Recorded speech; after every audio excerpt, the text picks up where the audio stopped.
وبنكمل معاكم الجزء الثاني من أنواع الصمامات. النوع الثاني من أنواع الإكسبانشن فالف وهو إيش؟ وهو ثيرموستاتيك إكسبانشن فالف. ثيرموستاتيك إكسبانشن فالف.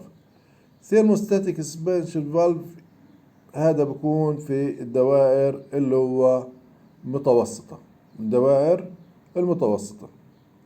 هذا الاكسبانشن فالف هو اكسبانشن فالف بيشتغل، يعني بيعمل ريجوليتنج بشكل ايش؟ بشكل اوتوماتيكي. يعني هو خلينا نقول هو شبه اليدوي، لكن هو الآن ما بنتدخل فيه، يعني الإنسان ما بتدخل فيه. هو نفسه الصمام بيبدأ اللي هو يفتح ويسكر حسب وضع دائرة التبريد.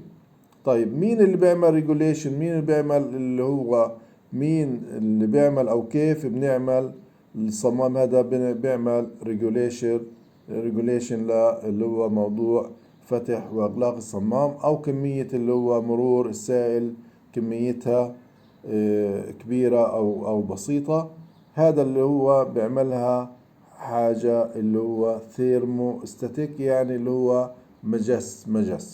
المجس هذا هو عبارة عن ايش؟ عن غاز. خلينا الآن نشوف الدائرة هاي اللي هو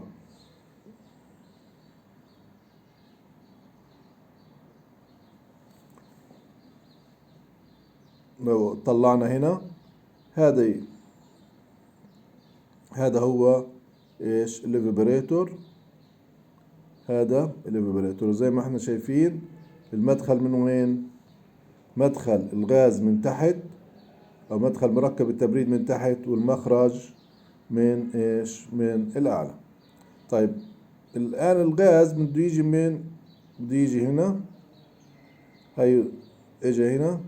طيب بده يجي هنا، بده يمر ويروح على الإيفابوريتور. طيب قديش الكمية اللي بدها تمر؟ قديش الكمية اللي بدها تمر؟ طيب عشان نحدد الكمية اللي بدها تمر، لو طلعنا هنا هنلاقي في عندي هنا ايش؟ هذه اللي هو القطعة. هاي القطعة هذه زي ما انتم شايفين، هذه بتتحرك إلى أسفل وإلى إيش؟ وإلى أعلى. تمام، إلى أسفل وإلى أعلى.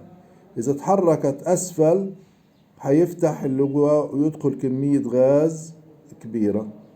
إذا تحركت إلى أعلى حيدخل كمية غاز أقل. تمام. إذا هذه اللي هو حركتها إلى أعلى وإلى أسفل بإيش؟ بتحدد لي كمية الغاز اللي بده يمر. وزي ما انتم شايفينها بشكل هي معمولة على اللي هو شكل على شكل مثلث، او على شكل على شكل منحنى. طيب الآن هذه الميكانيزم اللي بدها تخلي هذه القطعة تتحرك إلى أسفل وإلى أعلى. مين اللي بده يخليها تتحرك إلى أسفل وإلى أعلى؟ وقول لي اللي بده يخليها تتحرك إلى أسفل وإلى أعلى اللي هو شغلة هنا أنبوب. الأنبوب هذا في غاز جوا الأنبوب هذا. في هنا عندي قطعة، هذه القطعة أنبوبة كبيرة هنا موجودة على وين؟ على آخر الإيفابوريتور. تمام. جوا هذه الأنبوبة موجود غاز. الغاز هذا موجود موصول الغاز اللي هو هذه القطعة موصولة مع الصمام عن طريق أنبوب. تمام. لغاية ما تصل لعند اللي هو الصمام. عندنا عند الصمام في عندي هنا ايش؟ في عندي غشاء اللي هو بنسميه الديافرام. غشاء اللي هو ديافرام.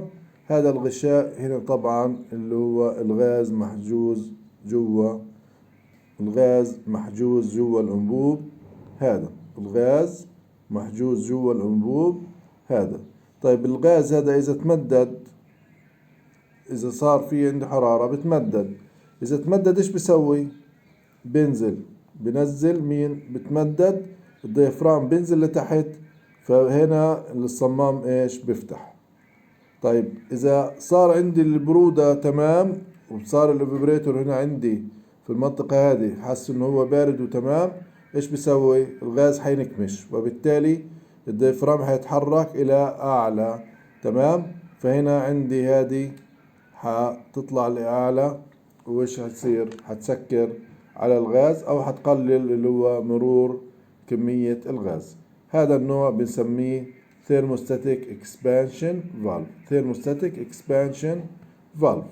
وهذا موجود في كتير من الدوائر، لكن بيكون موجود في الدوائر اللي هو الدوائر المتوسطة، الدوائر متوسطة الحجم، يعني دوائر بتكون مثلا 2 طن تبريد، 3 طن، حاجة زي هيك، لحد مثلا ممكن 5 طن. هذا بكون موجود، وهي شكله بشكل، هذا اللي هو بشكل اللي هو تفصيلي أو بشكل عملي زي ما هو موجود بالسوق، بكون اللي هو هذا هو الصمام. تمام؟ إذا هي اللي هو المدخل تبعه، وهاي المخرج. هذا مدخل الغاز، هيك مدخل الغاز، وهذا المخرج، وهذا اللي فوق اللي هو هنا الديافرام، شايفين؟ وهي اللي هو الزنبرك، وهي هنا اللي هو القطعة اللي هو بتمرر الغاز حسب اللي هو فتحة الزنبرك. هنا في عندي قطعة معايرة كمان هنا عشان اللي هو قطعة معايرة، وأيضا هنا اللي هو إيش؟ الأنبوب اللي فيه الغاز. أي هنا الأنبوب هذا الغاز، وهذا اللي هو الأنبوب اللي بده يوصل الغاز للديافرام. شايفين بيكون طويل، عشان هذا حين لازم إنه ينحط وين مكان اللي هو هذا البصيلة اللي هو الأنبوبة هذه بنسميها برضه بلب أو بصيلة. هذه وين بدها تكون موجودة؟ هذه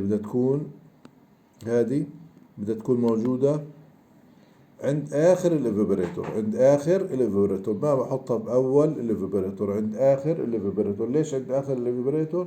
لأنه هذه بدها تحسن لي درجة حرارة الإيفابوريتور، فدايما بكون عند أول الإيفابوريتور درجة الحرارة منخفضة كتير. فلا، أنا عشان آخد قراءة كويسة بحطها في إيش؟ آخر الإيفابوريتور.